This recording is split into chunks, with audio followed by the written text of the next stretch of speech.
Hi friends, welcome to code with KG. నేను మీ Naveen Kumar KG. ఈరోజు మనం equals to triple equals to గురించి చూద్దాం అన్నమాట. ఆల్రెడీ టైప్ కోవర్షన్ స్ట్రింగ్స్ అనేవి ఏ ప్రోగ్రామింగ్ లాంగ్వేజ్ కంటే జావాస్క్రిప్ట్ ప్రోగ్రామింగ్ లాంగ్వేజ్లో చాలా డీప్ టాపిక్స్ అనమాట. చెప్పడానికి ఇది స్ట్రింగ్ అని చెప్పచ్చు, కానీ మనం డిగ్ చేసుకొని వెళ్తే దాంట్లో ఎన్నో విషయాలు ఉన్నాయన్నమాట. సో మీరు దాని గురించి మీరు తెలుసుకోవాలంటే ఆల్రెడీ ప్రీవియస్గా 2 వీడియోస్ నేను చేశాను, అది మన ప్లేలిస్ట్లో ఉందన్నమాట. ఈరోజు టాపిక్ ఏంటంటే, ఏదైనా ఒక 2 వాల్యూస్ మనం చెక్ చేయాల్సినప్పుడు టైప్ కోవర్షన్లో నేను చెప్పాను అనమాట. అది స్ట్రింగ్గా ఉంటే ఆటోమేటిక్గా, అంటే ఏదైనా ఒక నెంబర్ మనం ఏమైనా ఇచ్చామంటే ఒక స్ట్రింగ్తో కలిపితే అది ఆటోమేటిక్గా కన్వర్ట్ చేసేస్తుంది. ఎక్స్ప్లిసిట్ కన్వర్షన్, ఇంప్లిసిట్ కన్వర్షన్, ఇవన్నీ చెప్పాం. ఓకే, ఇవి మన ప్రీవియస్ వీడియోస్లో ఉన్నాయి. మీరు ఎవరైనా కొత్తగా అయితే ఆ వీడియోస్ మీరు చూడండి, ఇంకా క్లారిటీగా అర్థం అవుతుంది. సో టైం వేస్ట్ చేయకుండా నేను డైరెక్ట్గా వీడియోలోకి వెళ్తాను. ఇక్కడ నా విఎస్ కోడ్ ఉందన్నమాట. ఓకే, బూలియన్ మనం type conversions, true false, string literals. Okay, చాలా పెద్ద టాపిక్. సో ఈరోజు నేను ఈక్వల్స్ డాట్ జేఎస్ అని ఒక ఫోల్డర్ చేస్తాను. అండ్ దీంట్లోకి వెళ్ళి ఆ ఫైల్ని నేను ఇక్కడ లింక్ చేస్తాను, ./equals.js. ఓకే, మన ఇన్స్పెక్ట్ టూల్ కూడా డౌన్లోడ్ చేసి కింద అన్నీ పెట్టుకున్నాను అనమాట, మీకు అనుకూలంగా కనిపించినట్టు. ఇక్కడ కన్సోల్ ఏంటిది, ఇది ఎలా స్టార్ట్ చేయాలి, ఇది చెప్పాలంటే ఈ టాపిక్ చెప్పడానికి అంత ఇంట్రెస్టింగ్గా ఉండదు, కానీ దీని గురించి తెలుసుకోకపోతే చాలా తిప్పలు పెట్టిస్తుంది. ఇలాంటి తిప్పలు కాదు. సో జనరల్గా నేను ఏం చెప్తున్నానంటే equals to and triple equals to గురించి చెప్తున్నాను అనమాట. ఈ మూడిట్ల గురించి మనం తెలుసుకుందాం. దీన్ని మనం జనరల్గా కండిషనల్ స్టేట్మెంట్స్, మనకు ఆల్రెడీ ఇఫ్ స్టేట్మెంట్స్ గురించి ఎవరైనా తెలుసుకుంటే మంచిది.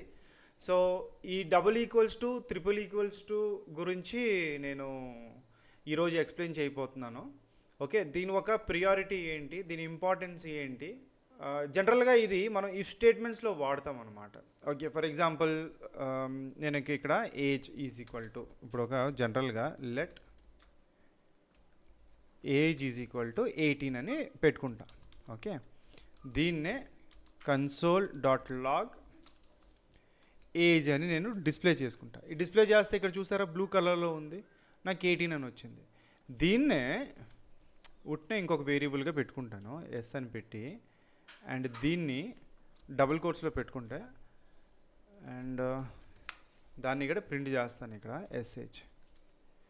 ఓకే, చూడండి, ఫస్ట్ లైన్ నెంబర్ 6లో ఉన్నది నెంబర్గా వచ్చింది, so purple colour. Okay, same అదే వాల్యూని నేను ఇంకొక డబుల్ కోట్స్లో ఇచ్చిన దాన్ని నేను ప్రింట్ చేస్తే అది నాకు వైట్లో వచ్చింది. ఓకే, దీన్ని మనం నెంబర్ అండ్ స్ట్రింగ్ అంటాం అనమాట. ఆల్ రైట్, మనకి స్ట్రిక్ట్ అండ్ లూజ్ చెక్ అని 2 ఉంటాయి. Strict equity and loose equality.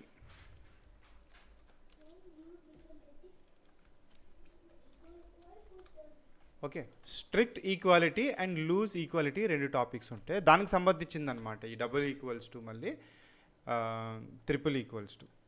ఇప్పుడు ఫర్ ఎగ్జాంపుల్ స్ట్రిక్ట్ ఈక్వాలిటీ గురించి మనం చూద్దాం. స్ట్రిక్ట్ ఈక్వాలిటీ అంటే console.log age is equal to 18 అని పెడతాం. ఓకే, సో నాకు ఆన్సర్ ఏమొచ్చింది, దీన్నే పక్కన స్ట్రిక్ట్ ఈక్వాలిటీ. ఓకే, సేమ్ అదే తీసుకొని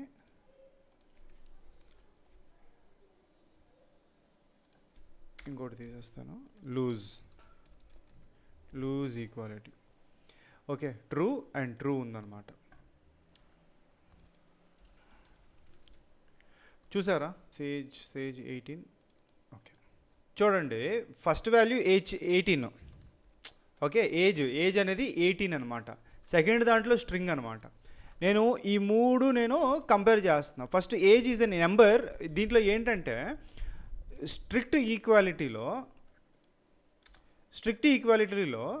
మనకి డైరెక్ట్గా not only value, even data type కూడా కంపేర్ చేస్తుంది. ఓకే, సో మనకి ట్రూ వచ్చింది. ఇక్కడ చూడండి, దీంట్లో మీరు చూస్తే ఇక్కడ రైట్ సైడ్లో నెంబర్ ఉంది, కానీ లెఫ్ట్ సైడ్లో మీరు చూస్తే sage is nothing but a string. మీకు ఆల్రెడీ తెలిసి ఇది ఒక స్ట్రింగ్లో ఉందన్నమాట. అయినా ఇది ట్రూ వచ్చిందనమాట. దీన్ని లూజ్ ఈక్వాలిటీ అనమాట. చెప్పాలంటే ఇది వాడడం మనకు చాలా ఈజీ, కానీ ఎక్కువ స్ట్రిక్ట్గా కంపేర్ చేసుకుంటే చాలా మంచిది. ఇలాంటి చిన్న చిన్నవి ఎందుకు మనం పట్టించుకోవాలంటే, మనం కోడ్ రాసినప్పుడు ఎంత స్ట్రిక్ట్గా రాస్తే అంత మంచిది. ఎందుకంటే మనం కోడ్ని బ్రౌజర్లో మనం రాస్తాం. మనం రాసిన కోడు ఎక్కడో ఉన్న ఏదో దేశంలో ఉన్న సర్వర్లోకి రీచ్ అవుతుంది. కాబట్టి ఈ మధ్యలో హ్యాకర్సు, ఓకే, ఇలా ఎన్నో మంది ఉంటారనమాట. అట్లాస్ట్ ఈ టెర్రరిస్టులు, నక్సలైట్లు ఎవరున్నా వాళ్ళందరూ ఒక హ్యాకర్ ద్వారానే కంప్యూటర్ని హ్యాక్ చేయగలం. ఓకే, వీళ్ళేంటంటే వీళ్ళకి ఈ స్ట్రిక్ట్ చెక్ లేకపోతే వాళ్ళు ఏదో ఒకటి పంపించవచ్చు. వాళ్ళకి 18 అనే వాల్యూ తెలుసు, కానీ అది ఒక నెంబరా లేకపోతే అది ఒక స్ట్రింగ్ అని వాళ్ళకి తెలియదు. ఓకే, అలాంటి టైంలో ఇది చాలా ఉపయోగపడుతుంది అనమాట. వాళ్ళు ఏమైనా మిస్టేక్ చేస్తే ఈజీగా ఈ ఒక కండిషన్ని వాళ్ళు పాస్ త్రూ అవ్వలేరు అనమాట. జస్ట్ ఒక అజంప్షన్ సినిమాలో చూసినట్టు ఇక్కడ చూస్తే ఏజ్ ఈజ్ వాట్ 18, ఇది 18. ఈ రెండు లెఫ్ట్ సైడ్ ఒక నెంబరు ప్లస్ వాల్యూ కూడా సేమ్. చూడండి, ఇది 18 కాబట్టి స్ట్రిక్ట్ ఈక్వాలిటీ మనకి ట్రూ వచ్చింది. అదే సేజ్లో is equals to 18, left side చూడండి ఇక్కడ పెడితే చూసారా, సేజ్ ఈజ్ ఎ స్ట్రింగ్ అని వస్తుంది. ఓకే, అండ్ దాన్ని లూజ్ ఈక్వాలిటీ ఫాల్స్ అని వచ్చింది. సపోజ్ దీన్నే నేను ట్రిపుల్ ఈక్వల్స్ టు నేను చేశాను అనుకోండి, ఈసారి చూసారా ఫాల్స్ వచ్చింది. సో మనకు కావాల్సింది ఇదే అనమాట. ఎందుకంటే left side value right side value are not equal, అది గుర్తుపెట్టుకోండి. Now let's consider another example. Suppose ఆ ఎగ్జాంపుల్ ఏంటంటే, ఇది మామూలుగా మనం చేయాలంటే ఎలా చేస్తాం, if age is equal to 18 and I will say console.log you are eligible. So for example మీరు ఒక పబ్కి వెళ్ళాలనుకుంటున్నారు, 10th అయిపోయింది, ఇంటర్ జాయిన్ అయ్యారనమాట, ఇంకా మీరు 18 17లో ఉన్నారనమాట. సో అక్కడ మీరు పబ్కో లేకపోతే ఒక చెక్ ఉంటుంది మీకు, మీ ఏజ్ ఈ ప్రోగ్రామ్ అటెండ్ అవ్వడానికి మీ ఏజ్ 18 అబోవ్ ఉండాలి అని.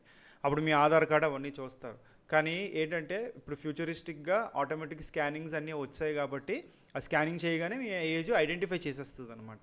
దాని బిహైండ్ ఇలాంటి ఒక సింపుల్ కోడ్ ఉంటుంది. ఏంటంటే if age is equal to 18 you are eligible, if not you are not eligible అని ఒకటి ప్రోగ్రామ్ రాస్తానంట.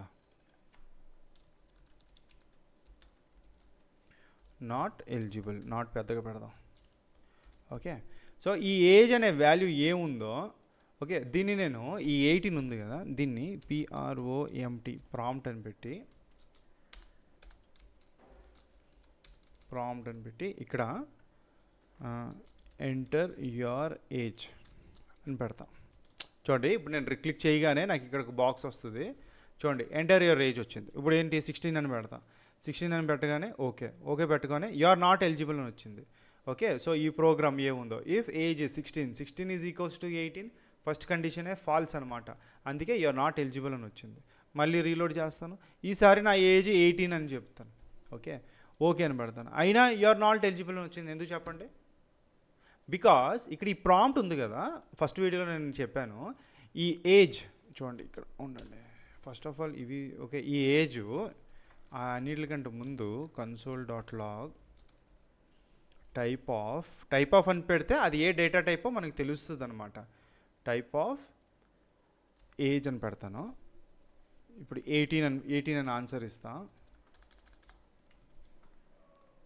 18 అని ఇవ్వగానే ఓకేలో చూసారా, this one line number 15 string అని వచ్చింది అనమాట. So string 18 is equal to 18 false అనమాట. అంటే ఇది జనరల్గా మనకి ఇలా 18 అని వస్తుంది అనమాట.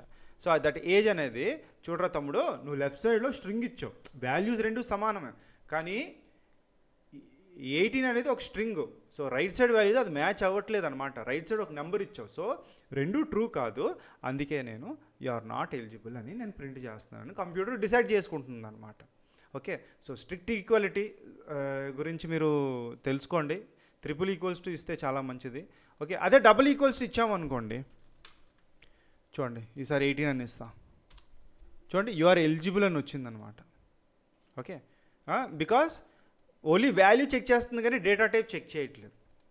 All right, now what I will do is, సరే మరి ట్రిపుల్ ఈక్వల్స్ టు ఇచ్చినప్పుడు ఇప్పుడు నేను కండిషన్ నేను ట్రూ చేయగలను అంటే మీకు ఇది ఉంది కదా, ఇది మీకు ప్రాంప్ట్లో నుంచి మీరు ఏదైనా ఇన్పుట్ ఇస్తే అది ఒక స్ట్రింగ్గా తీసుకుంటుంది. ఒకటి దీని చుట్టూ నెంబర్ అని మనం ఇలా రాయొచ్చు. Okay, so now if I save and if I give 18, see now what happens. 18 and okay, see what happened, it is a number anamata because I am converting this input to a number and now the value, okay I'm so sorry, age ఏదో తప్పు జరిగింది, ఇది okay 18 అని ఇస్తాను. 18 అని ఇవ్వగానే చూసారా అదొక నెంబరు. అండ్ ఇంకొకటి, ఈ నెంబర్ అనేది ఇక్కడే కన్వర్ట్ చేయాలని రూల్ ఏం లేదు, ఎక్కడ ద లాస్ట్ కండిషన్ ఇక్కడ చెక్ చేస్తుంది కదా. ఇప్పుడు దీన్ని ఏం చేస్తాను, చుట్టూ నెంబర్ అని ఇక్కడ కూడా పెట్టచ్చు అనమాట. Okay, so if I give 18 now, so ఇది 18 అయితేనే సో మనం ఏం చేయొచ్చు అంటే గ్రేటర్ దెన్ ఈక్వల్ టు కూడా ఇవ్వచ్చు. So it should be greater and equal to 18 ఉంటేనే యు ఆర్ ఎలిజిబుల్ అనమాట. అలా 19 అని ఇచ్చామనుకోండి, ఎంత ఇది 19 పెడితే ఓకే పెడితే యు ఆర్ ఎలిజిబుల్ అని వచ్చిందనమాట. Okay, so understand, it's very simple concept అనమాట. ఈ కాన్సెప్ట్ మీరు కొంచెం ఈజీగా నేర్చుకోవచ్చు, తెలుసుకోవాలని చెప్పాను అనమాట. జనరల్గా ఇవి మనకి ఎక్కడ యూస్ఫుల్ అవుతాయి అంటే మనం ఇంటర్వ్యూస్కి వెళ్ళినప్పుడు ఇంటర్వ్యూస్లో ప్రోగ్రామ్స్ ఇస్తారనమాట. ఓకే, ఆ ప్రోగ్రామ్స్లో మనం ఇలాంటి చిన్నవి మనకు తెలియనప్పుడే మనం చాలా మిస్టేక్స్ చేస్తాం. It is not very simple, ఏదో ఇఫ్ స్టేట్మెంట్ రాస్తామా లేకపోతే ఒక switch statement for loop statement వేసి లాజికల్గా మనం చేసామా, అది ముఖ్యం కాదు. ఇప్పుడు మనం ఏదైనా ఒక కొత్త బట్టలు మనం కొనుక్కుంటే దాని క్వాలిటీ ఎలాంటిది, అది ఏ బ్రాండు, దాని డిజైన్ ఎలాంటిది, ఆ కలర్ ఎలాంటిది, ఇన్ని మనం చూస్తాం. ఎందుకంటే వి లవ్ క్వాలిటీ అనమాట. అలాగే మీకు డబ్బులు ఇచ్చి పని చేసుకున్నోడికి ఇంకెంత క్వాలిటీ, మీరు బట్టలకి మీరే డబ్బులు ఇస్తున్నారు, మీరు అంత క్వాలిటీ ఎక్స్పెక్ట్ చేస్తే మీకు డబ్బులు ఇచ్చి పని చేయించుకుంటున్నారు. లేకపోయినా రేపు మీరే ఒక బిజినెస్ పెట్టి ఒక అప్లికేషన్ డెవలప్ చేయాలంటే అది ఎప్పుడు బ్రేక్ అవ్వకూడదు అనమాట. డేటాబేస్ నుంచి అది స్ట్రింగ్గా రావచ్చు, లేకపోతే అది ఒక నెంబర్గా రావచ్చు. ఇవన్నీ మీకు తెలియాలంటే సో ఇలాంటి సిచ్యువేషన్స్ వచ్చినప్పుడు అవి రాకంటే ముందే మీరు ముందుగా ఆలోచించి ఇలాంటి కండిషన్స్ రాయాలన్నమాట. Okay, so understanding your browser, understanding JavaScript is more important. And మనం చేసే ప్రతి ఒక్క వీడియోస్ ఏంటంటే చాలా ఒక సింగిల్ బిట్ కూడా మనం వదలకంట ఒక సీక్వెన్స్లో ఇవన్నీ తెలుసుకోవాలి ప్రతి ఒక్కరు చెప్పి నేను ఈ సిరీస్ స్టార్ట్ చేశాను. మీకు ఇంట్రెస్ట్ ఉంటే లైక్ చేయండి, మీకు ఇంకా ఎక్కువ ఇంట్రెస్ట్ ఉంటే మీ వాట్సాప్ స్టేటస్లో అట్లీస్ట్ ఒక 2-3 రోజులు పెట్టండి మా రీచ్ అయినంత వరకు. Education should be free, should not be calculated. మీరు మాత్రం ఇది షేర్ చేయకపోతే డబ్బులు ఇచ్చి పాఠం చెప్పినోడికి మళ్ళీ షేర్ చేయకుండా పాఠం నేర్చుకున్నోడికి తేడా ఏం లేదనమాట. So share it. Thank you so much. Bye bye.